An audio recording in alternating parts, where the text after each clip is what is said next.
પ્રભુ ઈસુના જીવંત અને પવિત્ર ત્રિએક નામમાં વાલા ભાઈઓ અને બહેનો, આપ સર્વને લોગોસ બાઇબલ સ્ટડી તરફથી હું પ્રેમી સલામ પાઠવું છું અને આજની આ વિડીયોની સેવામાં આપ સર્વનો આવકાર કરું છું.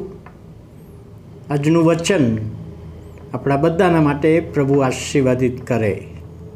આજે 27મી જૂન 2024 અને ગુરુવારનો આ નવો દિવસ આપણા જીવનોમાં પ્રભુએ બતાવ્યો માટે પ્રભુનો ખૂબ આભાર માનીએ છીએ. આજનું પ્રોમિસ એ ગીતશાસ્ત્ર તેનો 57મો અધ્યાય અને પહેલી કલમ. ગીતશાસ્ત્ર 57 અને 1. હે ઈશ્વર, મારા પર દયા કર. દાઉદની પ્રાર્થના.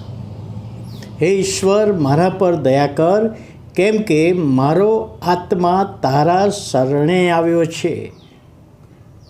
હવે ગઈકાલે આપણે જોયું કે સાઉલથી બચવા માટે દાઉદ અદુલ્લામની ગુફામાં હતો અને ત્યાં પોતાના સિપાહીઓને જે પોતાના સહકાર્યકર્તાઓની સાથે સંતાઈ રહેલો, અને ત્યારે દાઉદે ઈશ્વરની આગળ પોતાની બચાવને માટે પ્રાર્થના કરી હતી. અને ગઈકાલે જોયું કે હું ઈશ્વરની સમુખ જીવનના અજવાળામાં ચાલુ માટે તે મારા આત્માને બચાવ્યો છે એ કબૂલાત કરી કે મારા આત્માને ઈશ્વરે બચાવ્યો છે, મારા લથડતા પગોને સ્થિર કર્યા છે. હવે આજે એ જ ગીતમાં આગળ આ ગીતમાં દાઉદ રાજા પોતાના આત્માની 3 પરિસ્થિતિ બતાવે છે. એક આજે આપણે જોવાના છે, એક શુક્રવારે જોઈશું અને એક શનિવાર જોઈશું. 3 પરિસ્થિતિ છે એમાં પહેલી પરિસ્થિતિ કહે છે, કેમ કે મારો આત્મા તારા શરણે આવ્યો છે.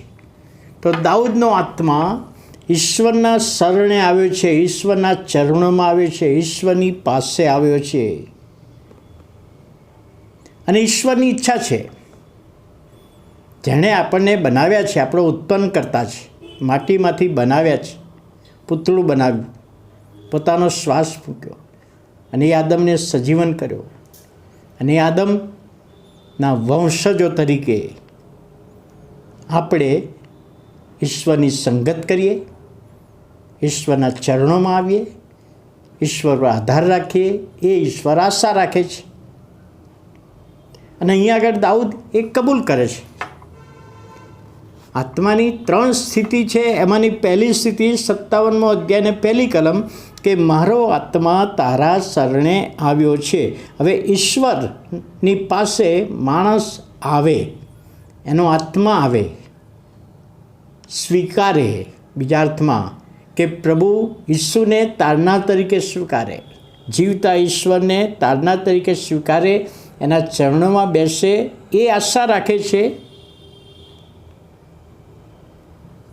આત્મા પ્રભુની સમક્ષતામાં આવ્યો છે, પ્રભુની સમક્ષતામાં આવ્યા છે. આત્માનો બચાવનાર કેવળ ઈશ્વર છે, એ પણ કબૂલાત કરે છે.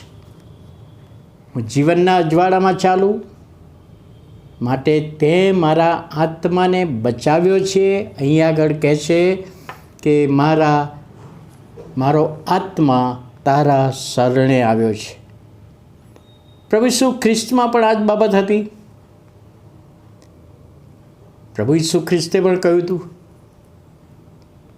માથીની સુવાર્તા, જો માણસ આખું જગત મેળવે, બધી જ બાબતો મેળવી લે, કોઈ પણ સારા વાનાની ખોટ એની પાસે રહે નહીં, તેમ છતાં જો એનો આત્મા નાશમાં જાય તો 100 લાભ. બધું જ પ્રભુની પાસે આવ્યું હોય. સાદા અર્થમાં સમજાવું તો એમ કહેવાય કે બધું જ પ્રભુને આપી દઈએ. નાણાકીય દાન સારામાં સારું પ્રભુને આપી દઈએ, રખડપટ્ટી પ્રભુના માટે કરવાની હોય તો એ સારામાં સારી રખડપટ્ટી કરીએ, સમય આપીએ.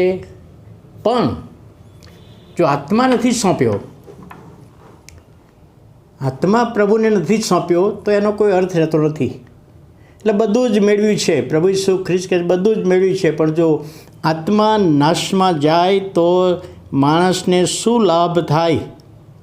અને એટલા માટે માણસ ઈશ્વરની પાસે આવે, આત્માથી ને સત્યતાથી એનું ભજન કરે.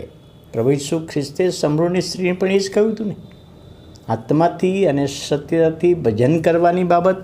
ત્યારે અહીં આગળ દાઉદ એ કબૂલ કરે છે, હે ઈશ્વર મારા પર દયા કર, કેમ કે મારો આત્મા તારા શરણે આવ્યો છે. અને વ્યક્તિ જ્યારે પ્રભુ ઈસુ ખ્રિસ્તના ચરણોમાં સ્વાર્પણ પૂરેપૂરું કરે છે ત્યારે આ બાબત કહી શકાય કે મારો આત્મા તારા શરણે આવ્યો છે. તો વાલા ભાઈઓ અને બહેનો, આજનું આ પ્રોમિસ કે ઈશ્વર આપણા પર દયા કરનાર છે, આપણા આત્માની સંભાળ લે છે. ગીતશાસ્ત્ર 23 દાઉદ કબૂલ કરે છે, અહીંયા આગળ પણ પ્રભુની આગળ કબૂલ કરે છે. ત્યારે આ બાબત સમજવામાં આત્માની દોરવણી આપે એવી પ્રાર્થના કરીએ. આવો આપણે પ્રાર્થના કરીએ. વાલા પ્રભુ, અમે તમારો આભાર માનીએ છીએ, તમારા નામને ધન્યવાદ આપીએ છીએ કે આજનો આ નવો દિવસ, નવું પ્રોમિસ, નવું વચન તમે અમને આપ્યું દાઉદ રાજાના જીવન થકી. ત્યારે આશીર્વાદ માગતા તમારા હાથોમાં સોંપાઈએ છીએ. પ્રભુ ઈસુના નામે સાંભળો અને માન્ય કરો. આમેન.